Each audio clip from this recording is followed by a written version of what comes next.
folks, I'm glad you're here. Thank you very much for joining me. It is Tuesday, November 26, 2024.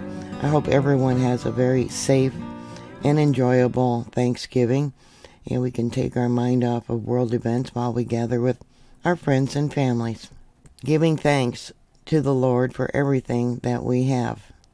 There in Europe, they're telling businesses to prepare for the disruptions that will happen when war breaks out.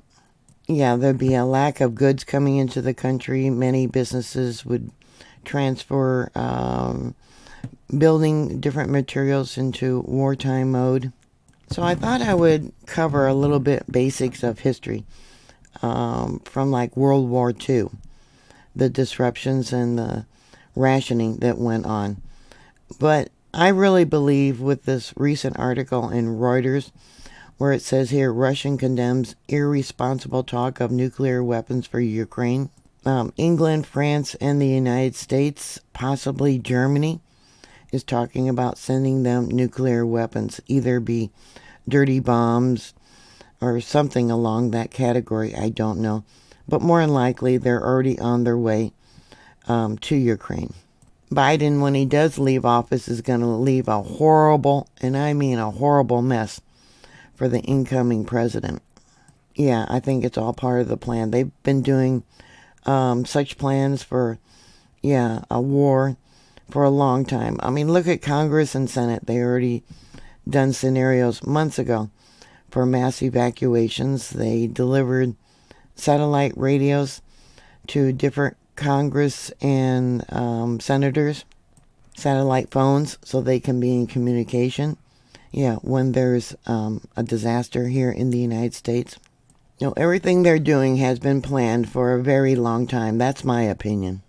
It's only become public in the last few days that discussions with the West about arming Ukraine with nuclear weapons is absolutely irresponsible, the Kremlin spokesman Dmitry Peskov said on Tuesday today.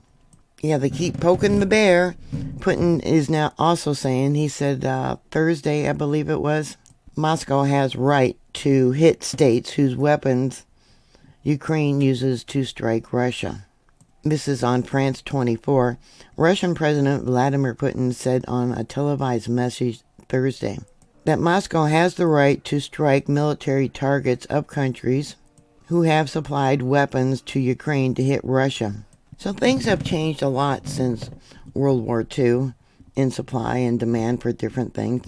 I was thinking about lithium. During World War II, coffee was rationed because it was imported from the same countries.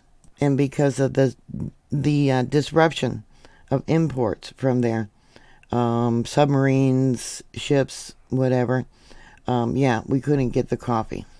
The United States imports most of its lithium from Chile and Argentina, with some coming from other countries.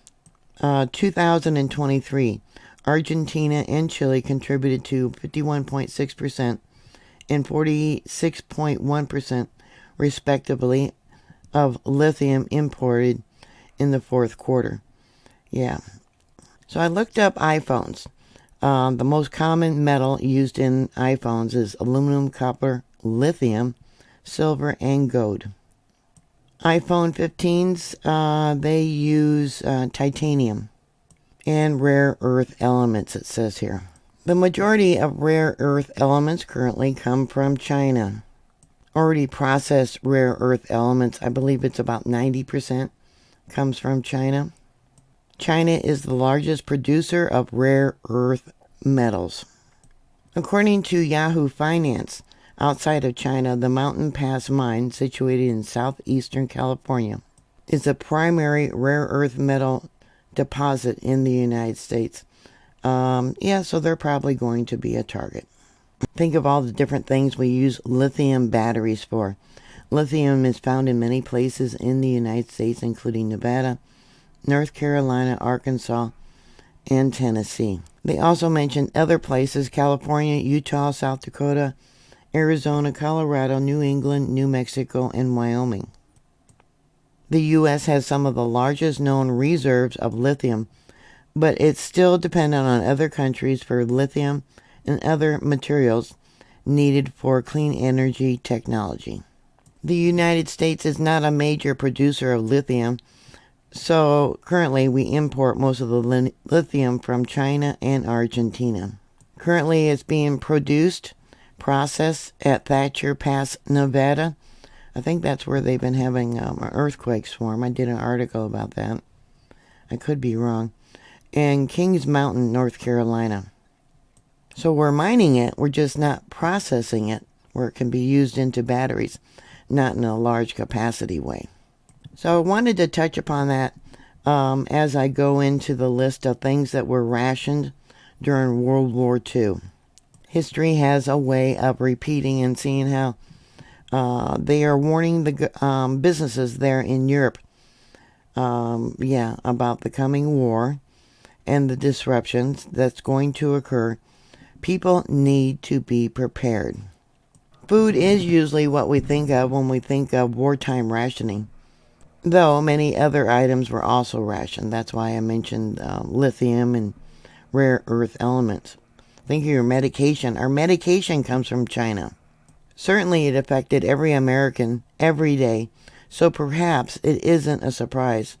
There were several factors in why food was rationed during World War II, including supply and demand issues, military needs, and the economy. During World War II, the primary metals that were heavily rationed included steel. Our steel plants here in the U.S. have all but basically closed down. Aluminum, same thing. Tin, copper, and iron. These were critical for producing military equipment like tanks, planes, ships, and ammunition, leading to restrictions on civilian goods that use these metals, like cars, appliances, even cutlery.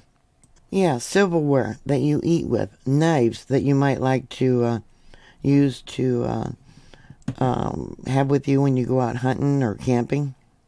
While the demand had been building in years prior, when the U.S. joined the war, demand for materials and supplies skyrocketed.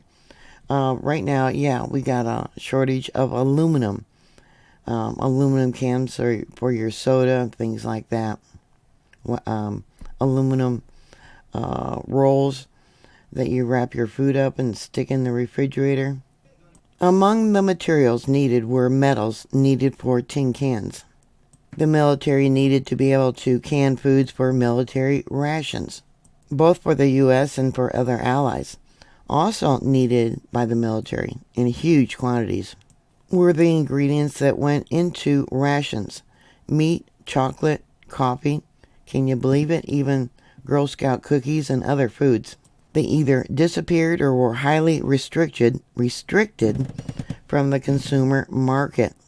Salvage for victory and get in the scrap.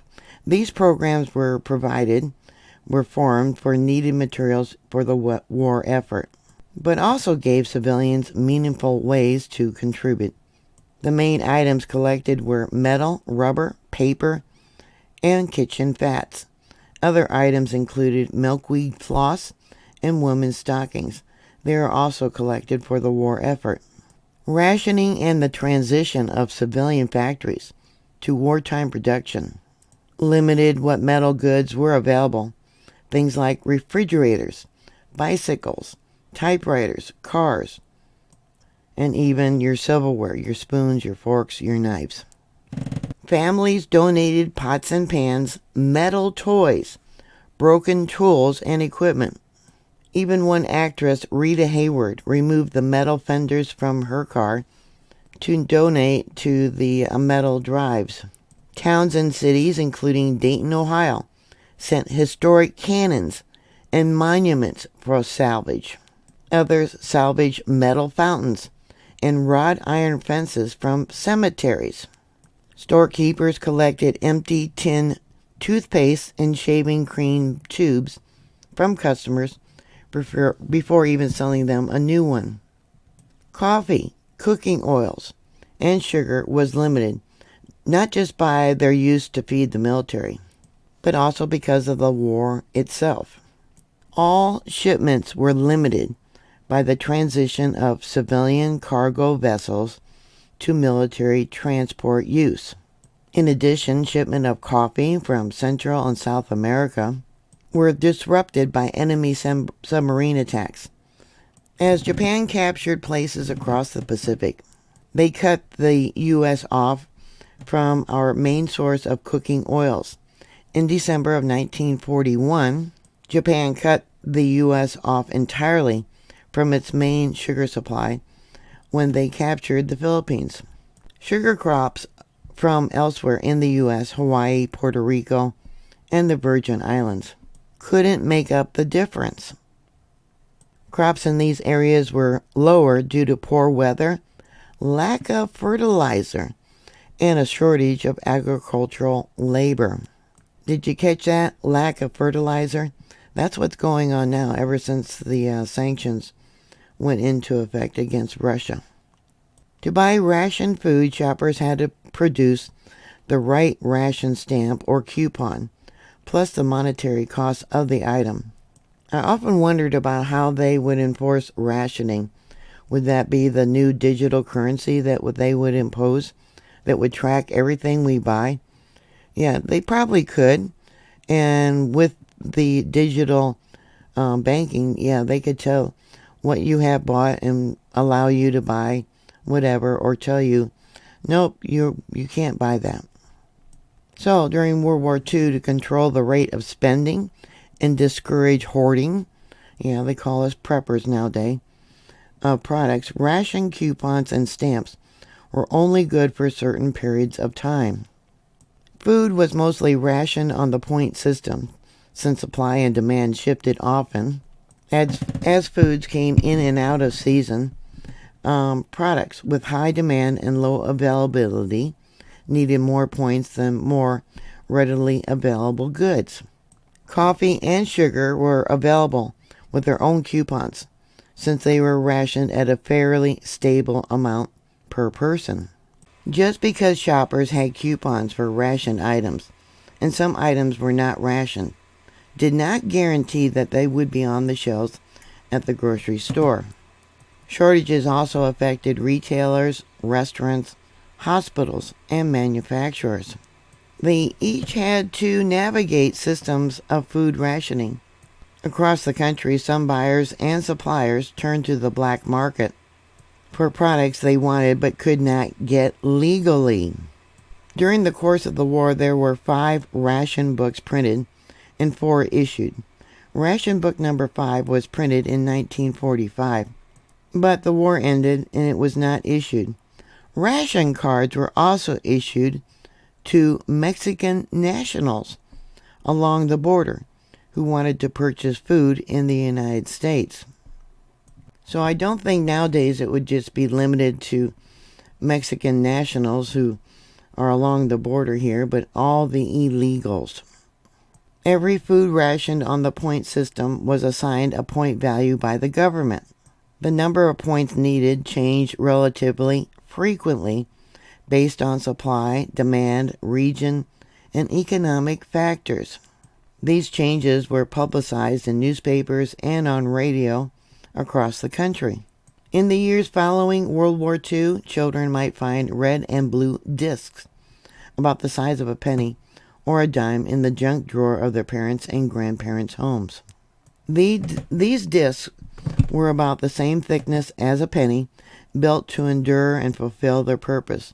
But what was that purpose? Part of the tight economy of World War II, these tokens were used as change in the rationing system developed by the Office of Price Administration. A war production board was formed and halted non-essential building on a local level to conserve materials for war purposes. Priorities were set up for most industries. Just think about nowadays how construction would halt and all those people that would be put out of work.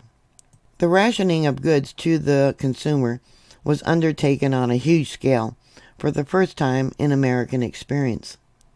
What they called the Hooverization of World War I was not enough. There was rationing for butter, meat, gasoline, sugar, coffee, tires, shoes, canned goods, and other necessities.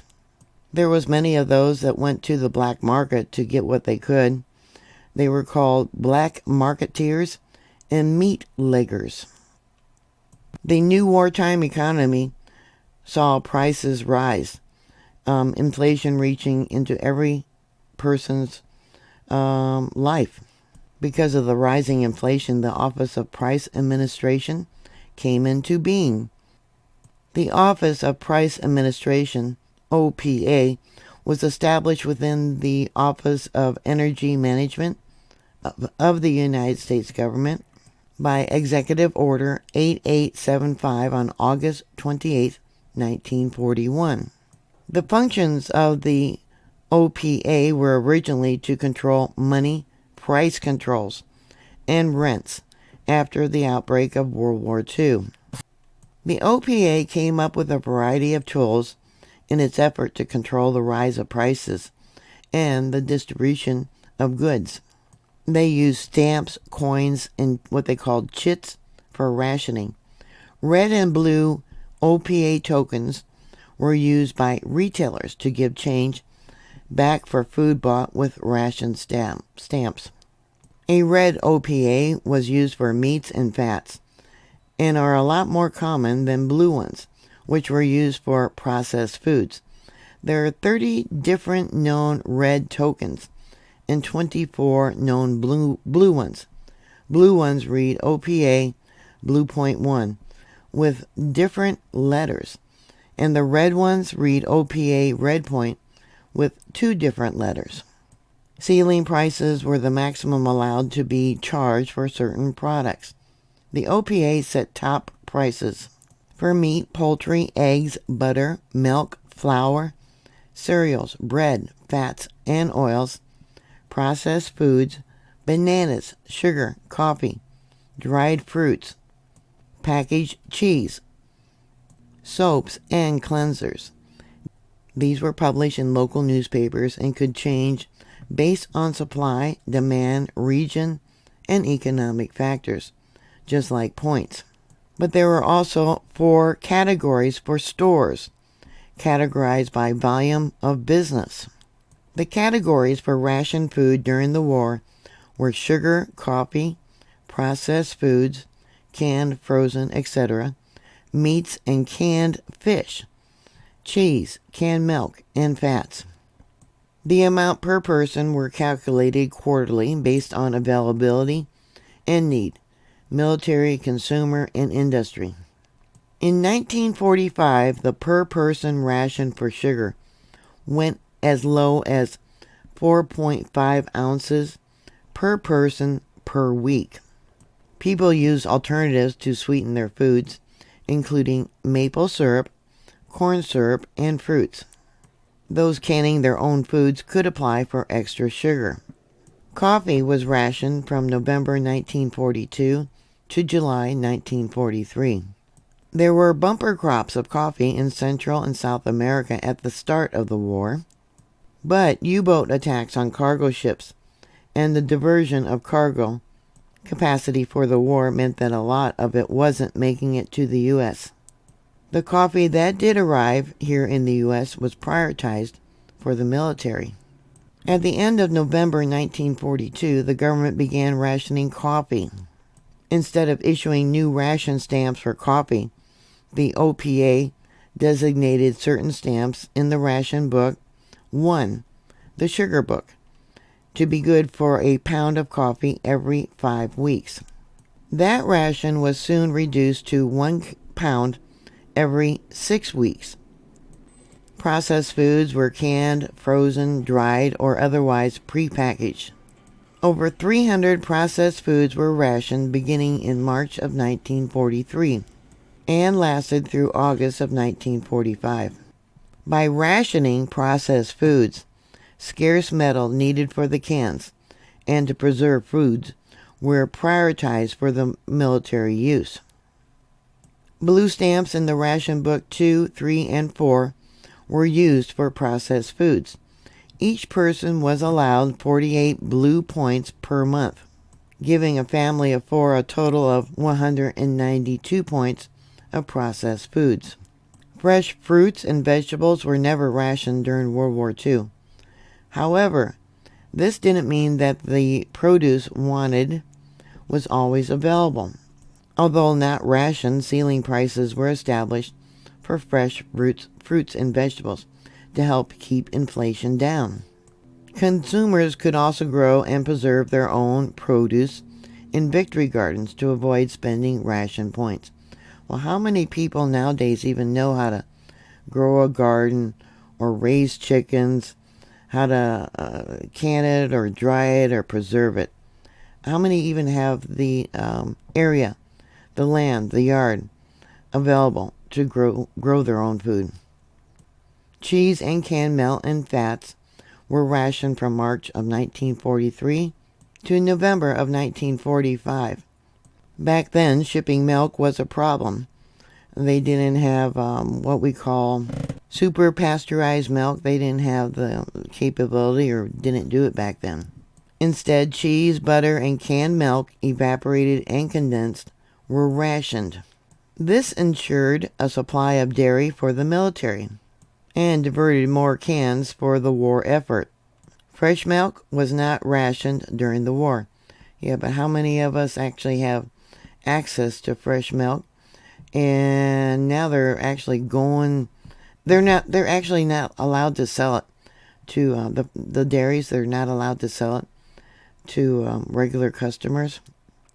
I think this is why so many new people in Utah, I think it was Utah, that registered to vote in this last election because of the raids on the private milk farms that happened there. Fats like oil, lard, and butter were also rationed. What little was available in the U.S. was rationed to ensure the military had enough. Fats were not just used for food. Animal fats were also processed to make glycerin. It was a key ingredient in explosives like nitroglycerin and was used to make bullets and bombs. Glycerin was also needed for a war-critical pharmaceuticals, paint for tanks and planes, and for dyeing uniforms. Even with rationing, the military did not have enough glycerin. Civilians were encouraged to save their kitchen fats, which they could turn into their butcher, and in December of 1943, those who turned in waste fats received 2 red ration points and 4 cents per pound.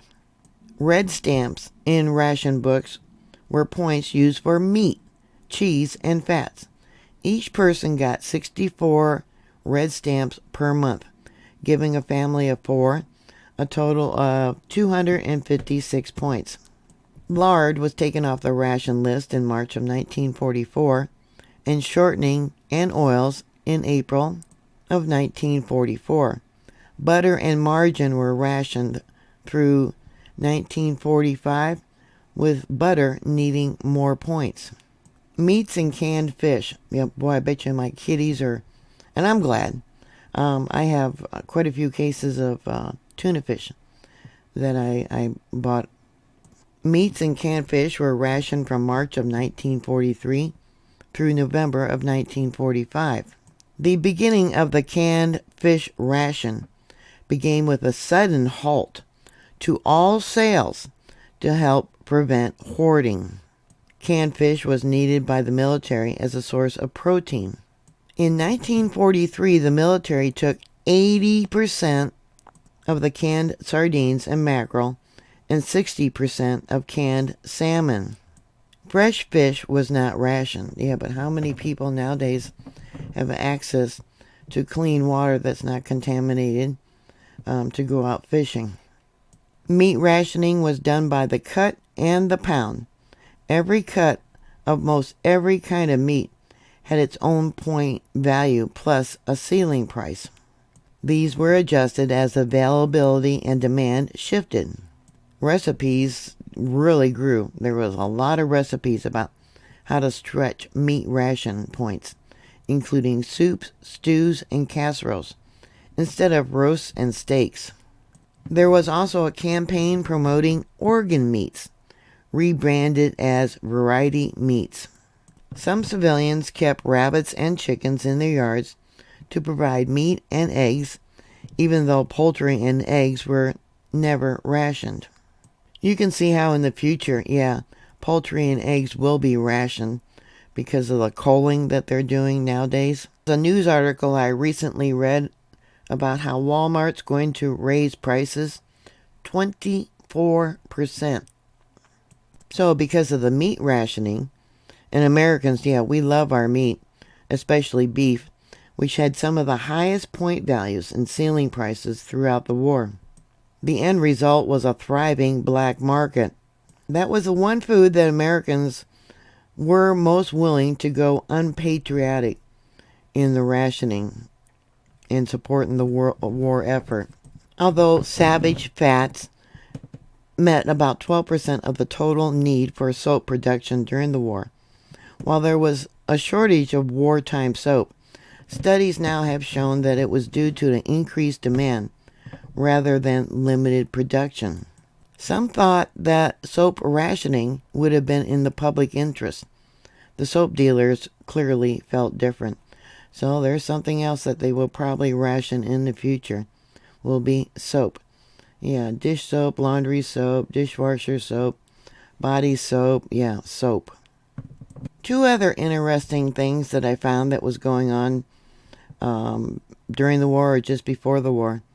Before Pearl Harbor, only a few thousands of binoculars were made in the United States every year. But once America was in the war, the military needed hundreds of thousands of pairs. To fill the gap, while factories like Westinghouse in Mansfield, Ohio, retooled to make them, the U.S. Navy issued a proclamation that was successful in World War II. They asked Americans to lend them their binoculars. To be suitable, the binoculars had to be either 6x30 to see ships and large objects during ordinary navigation, or 7x50 to see aircraft and ships at extremely far distances. And because of the difficulty in getting spare parts, they would accept a loan, you had to write your name and address on the binoculars, of only Zeiss or Bosch and Lomb, L-O-M-B, I know I'm pronouncing that wrong. Americans were asked to tag their binoculars with their name and address and send them to the Navy Observatory in Washington, D.C. The Navy then paid $1 for each pair they kept for use, with the promise to return them if they were still in use after the war. Another fact that I did not know, that before World War II, the U.S. military was not convinced that dogs would be useful in war. Dogs were serving in other militaries, including the Germans, France, and Russia. After the Japanese attacked the U.S. home front, civilians, including those from the dog shows, would establish the Dogs for Defense program. They showed the benefits of dogs in wartime and became the official dog recruiting organization for the U.S. military. Owners volunteered over 40,000 pet dogs for wartime service. So just some things to think about, what to expect. I'm sure there's a lot of things you could put down below about different rationing and the effects that it's going to have on us here in the United States. Many people believe that because we're so far from Europe and Ukraine and Russia and China and North Korea that, we wouldn't be affected. They're the ones that are going to keep their heads in the sand until, they start firing missiles over here, or we have terrorist attacks from these people that have illegally crossed our borders. I really believe that it is Biden's plan to leave a horrible mess for the incoming president. And after World War II, I can remember as a kid, the rationing that was still going on. Well, there was no rationing, but still there was shortages. So what are your thoughts? Please put your comments down below. Thank you very much for watching. Please like, please share, please be prepared. And I'll talk to you later. God bless y'all. Bye.